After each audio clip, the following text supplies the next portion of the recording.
So hello and welcome guys. Today is another tutorial based on monsters in Middle-earth SBG.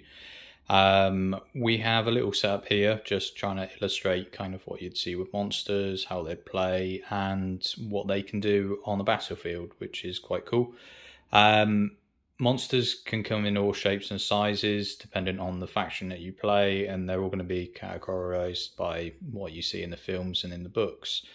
Here we have Treebeard, Mighty Ent, relatively new plastic kit that's turned out quite well. And he would lay the Vanguard list, which would be majority of Ents, all in different kind of flavours as they were. Monsters can be heroes or they can be warriors, depending on what they are. Treebeard is obviously a hero, so he has might, well and fate. He can be your army general, and he can lead other troops, which would be normal Ents. And normal Ents are still monsters, but they would fill parts of your warband as opposed to being a leader model. This again will vary faction to faction. Not all factions can have monsters, but they can ally different factions in that do contain monsters, if that makes sense. Monsters all have different kind of rules around them, usually just kind of faction specific. A majority of the monsters all tend to cause terror, so you'd have to cause a courage test to charge in on them, because again they are monstrous and 5 times the size of normal models, in which case it makes sense. Some other models may be able to throw stones, so for instance the Ents they can elect to, at the start of their movement phase, forgive their movement to stoop for a stone. As long as you declare that, you can then throw a strength 8 throwing weapon, which I believe is on his profile 18 inches, so it is quite a nasty kind of thing to do if you were to chuck it at, say, something a bit more squishy like a hero. But there is obviously the chance you'd miss, and you'd then forgive your movement to obviously fulfill battlefield objectives. Monsters tend to all have access to the monstrous brutal power attacks. There are 3 basic ones, which we'll go through and cover in a second. And again, some of the heroes and some of the monstrous warriors do have special brutal power attacks which they can use, but only they can use, and that will detail it in their profile. Once you've got the hang of them, they are quite self-explanatory monsters, and they can change a game if they're used effectively.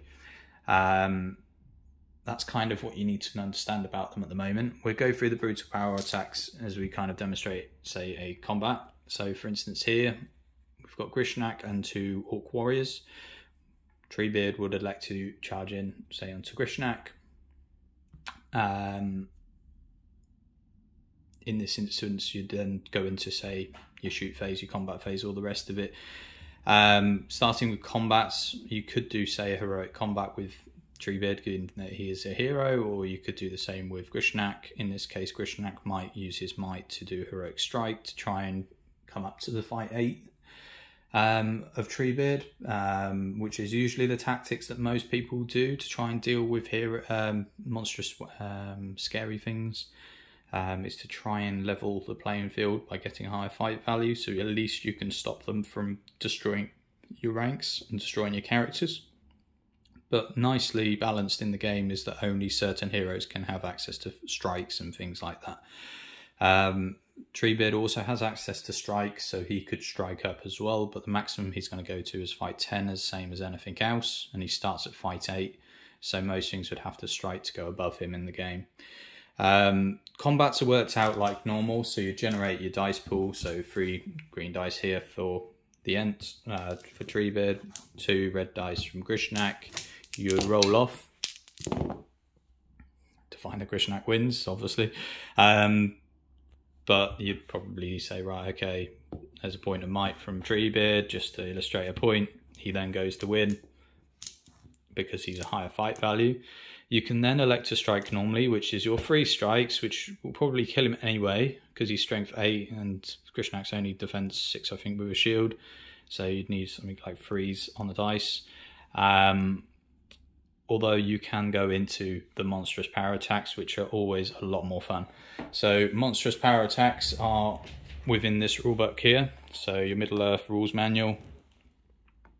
This came into play with a Hobbit rulebook, and it's kind of expanded from there, and it's a fantastic adaptation for what we like to see, get some thematic aspects of the monsters in play. So monstrous power attacks, basically what happens is when you win the fight, you can elect to do a monstrous power attack. It ultimately changes your normal strikes.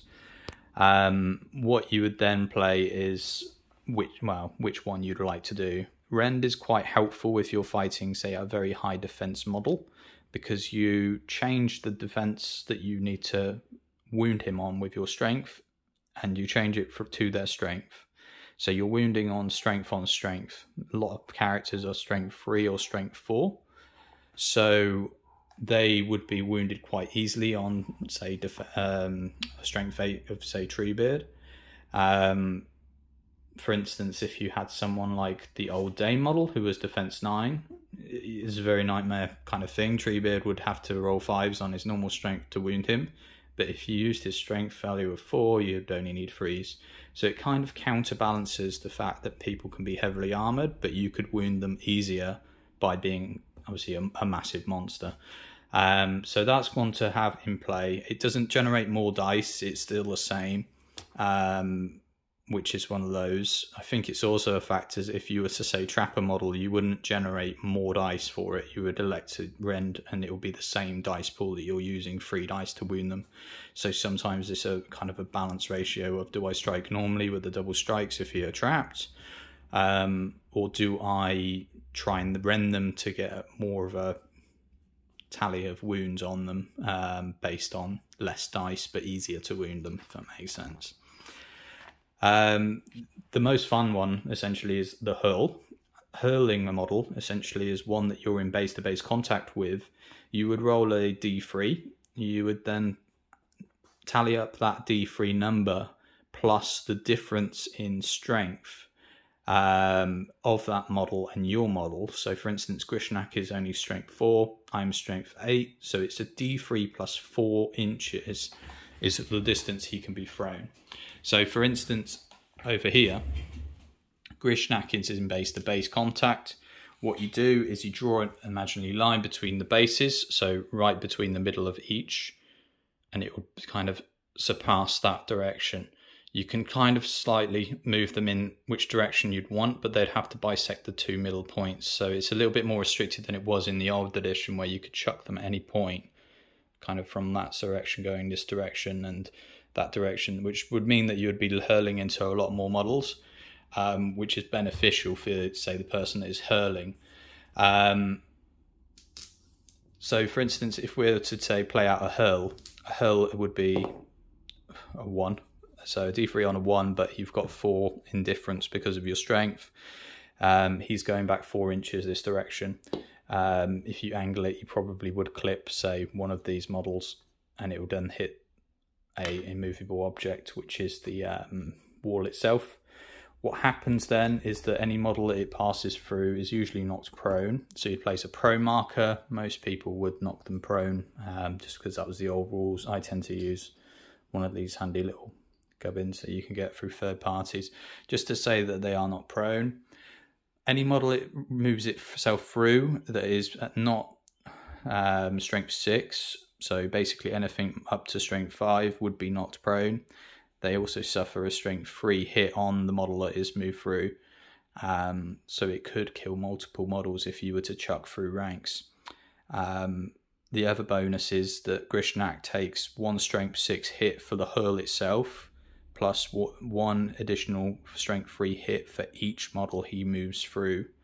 So he could be taking several strength 3 hits and a strength 6 hit. And in this instance, he'd take an additional strength 6 hit for hitting a wall at the end of it being an immovable object. So you can do lots of wounds on that, and it's a very good way of breaking lines. So it's used quite beneficial in like the Hobbit rules with Iron Hills dwarfs that all fight in shield war, and then you have things like Gundabad ogres and Gundabad trolls, which will go in and just line break by chucking through. And once a model is proned, you then essentially have to stand him up on the next turn if it's in your priority phase and he hasn't been tagged on the floor, and he can only move half his distance. So it really kind of cripples armies that are very slow. Dwarfs only moving 2.5 if they've given up half their movement of getting back up from the deck. So that's a handy thing to have in your arsenal, especially with monsters. And one thing you've got to be quite conscious of, because this is also a very good way of dismounting heroes, which ultimately can go through and rip through your ranks and stuff. But if you throw a model through, say, a mounted Boromir's combat, he's going to be ending up on the floor, and it's not going to be a good day for him. Especially if you win the next priority phase and you go on to trap him on the floor again, things are going to look bad quite quickly. So a lot of it comes down to the tactics of how it's played. The final Brutal Power attack, which is in the basic 3, is the Barge one here. It's not hugely used a lot, but it is still a very beneficial one. What happens is that you fight the combat, and if you win the combat, you elect to then barge your opponent. Every model that is in base to base, including spare supports, would be moving 3 inches away from you as opposed to 1 inch, which frees up a lot of space around you. So, for instance here, say Grishnak is being saved by his 2 cronies, like so. Treebeard goes to win the fight. Gonna roll again, they'll probably end up losing. Oh, there you go, Treebeard has actually turned up. He wins on a 6. Orcs can't do anything. You'd expect the Orcs to get crushed now, but this player is quite tech savvy and he wants to try and get the victory points for killing Grishnak, the leader. What he'd then do is go, right, I'm going to use a Brutal Power attack. You can only use 1 of these per turn, is what it states in the rulebook. You would then barge this model, say 3 inches away in your choice of direction. So go, right, you're going over there, you're going over there, which frees up space then to move. The movement is only now a d6. So he rolls his dice, he gets 3 inches, which luckily enough is well within range of him making a further charge. He would then fight again this turn, but he cannot use another monstrous power attack. This is almost like a kind of a baby heroic combat, which doesn't cost you might, which can be really effective if used appropriately.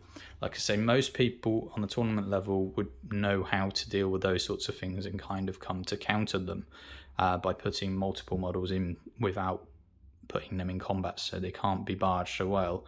But at the same time, it's something that players have to really be sensible about being conscious of, because it can change the game, losing a general in a turn against the monster. Because ultimately the Orcs are not really going to be able to take Treebeard down, which is the way of the world, I'm afraid. If you fight an Ent, you've got to be big enough to take it down. So that's kind of in a nutshell how monsters work. There are other exceptions of monsters.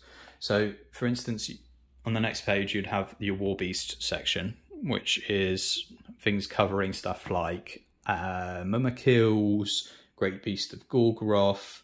Some other models have War Beast rules, but aren't technically full War Beasts. They're more like siege engines, so like the Iron Hills Chariot and stuff like that. That would be a bit different.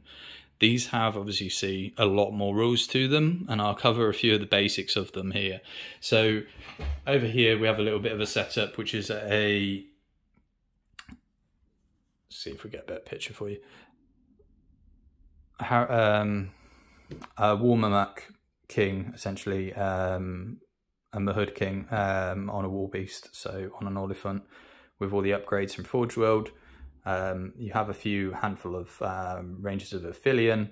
The Rangers of Aphelion are in a bit of trouble because you've got a War Beast stomping down there, and everybody wants to see the Aphelion Rangers die at the moment because their Legendary Legion is quite obscene. So what you tend to do is it would act like normal in a case of you move, you shoot, you do combats. However, the War Beast has special benefits where it would, say, charge and cause things like trample and stuff like that. So it has a movement of 8. What it tends to do is it moves 8 inches. As soon as it touches a model, it doesn't stop directly. What it does is it does a number of attacks to that model to see if it would kill it, and then continue moving. So you'd note on the model where the base had started, and then you draw your 8 inches saying, right, it's going to move this direction. If it doesn't kill this, then it's going to stop here, but it will continue to go through.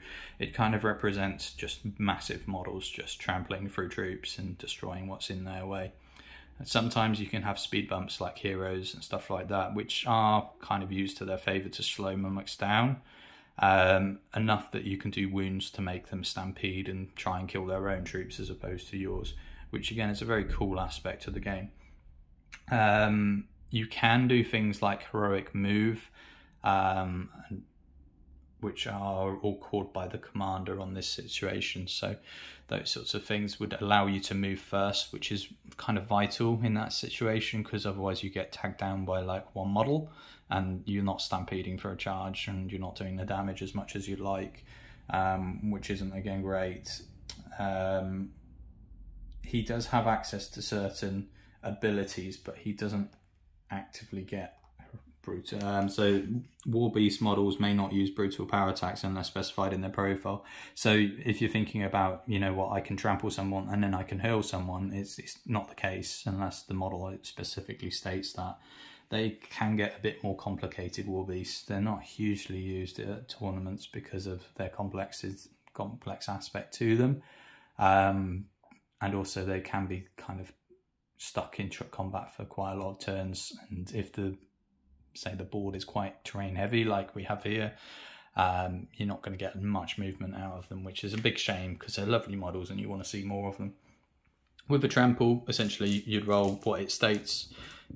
So on the bog standard War Mimic without upgrades, it's 3 dice. I believe it's 4 dice if you've got the Tusk weapons, which the Mimic King comes with automatically. It's strength 9, I believe, is the upgrade for it. So it's strength 9 on the first guy would need 3s to kill. It's killed him outright 3 times. What then happens is he continues to move and he goes straight through into the next one and the next one and goes through each one as in turn until one tends to survive.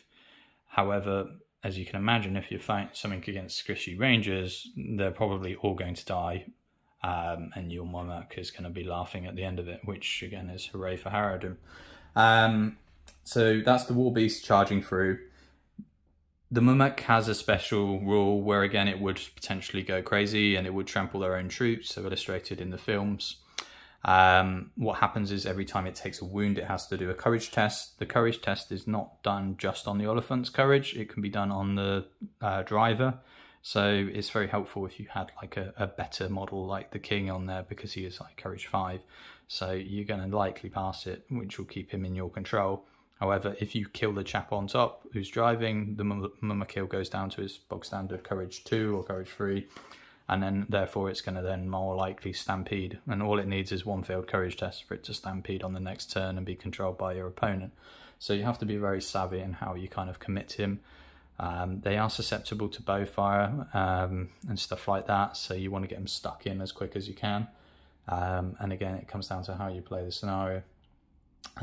War Beast can be affected by things like magic and stuff like that, but it wouldn't be affecting the War Beast, it would be affecting the rider. So if you say transfix the rider, that means that the rider won't be able to move, therefore the Mimic in theory won't be moving, which again is quite frustrating because you'd assume, yeah, it's not going to just stop just because obviously some chap's just pulling on his ears. If it's in a blood range, it's going to keep you going. But that's the way it works in the rules, which makes it a little bit more balanced. Otherwise these things will just keep kind of smashing through your ranks and you'd die quite quickly. Those are kind of what you need to know and understand about it in combat. It works quite well once you've played it a few times, and again the scenarios for them are fantastic, so you can kind of get a grip of what they should be doing. Generally that's so. The only other component to be aware of, I'd say, other than the movement side of things and the combat side of things, is shooting at War Beasts. In this case, you have a Howder as well, so you have to bear in mind that you have to shoot past an object, which is a 4+ on in a way test. to try and hit the people at the top, so it kind of keeps the driver and stuff a little bit more kind of susceptible to bow fire. The Howder also works to your benefit as the, say, evil player controlling it, where you can, say, move the Mummock the full distance but still shoot your bows without penalty. So that again is very helpful. And if they're in base to base with the Howder, they can shoot past, obviously, the barrier, so you wouldn't have the in the way to other opponents unless they've got something that they're hiding behind as well, which kind of obscures your line of sight. One thing you need to be aware of with monsters is that they don't act in particular like infantry, where they can be knocked prone or they can be trapped easily like this one, because the bases are a lot bigger. This one particularly can't be trapped under the special rules for it, and it can't be knocked prone because the special rules indicating it. Again, it should tell you in every profile. However, other models can be knocked prone, but they have to be knocked prone by a model that is a higher strength than them, such as like a monstrous cavalry. So you see things like fell beasts and stuff like that would come into play. So over here we have, say, a cave drake, which again is a very lovely model. It does have monstrous charge, so it would charge in and say it's a higher strength than, I don't know, like a cave dweller or a dweller in the dark or something who's only strength 5. The cave drake would knock that prone, and then it would get double strikes on it. So it's like a monster mash sort of thing going on there. But that's only if the monster has monstrous charge would they get like the cavalry bonus of knocking a model prone. Golver at the top there also has that ability. Again, he's very powerful when used, because he is strength 8, so he could knock things like trolls, and I think he can also knock like anything that would be, say, strength 7, so I think particular Ents before Treebeard and stuff. You could be able to knock them prone. If you really wanted to knock something prone, it comes down to kind of how well you play it and how well you work it out before. Again, it's a nice way of getting more strikes on an opponent and kind of ruining their day, that they won't be able to get up and move so quickly and stuff.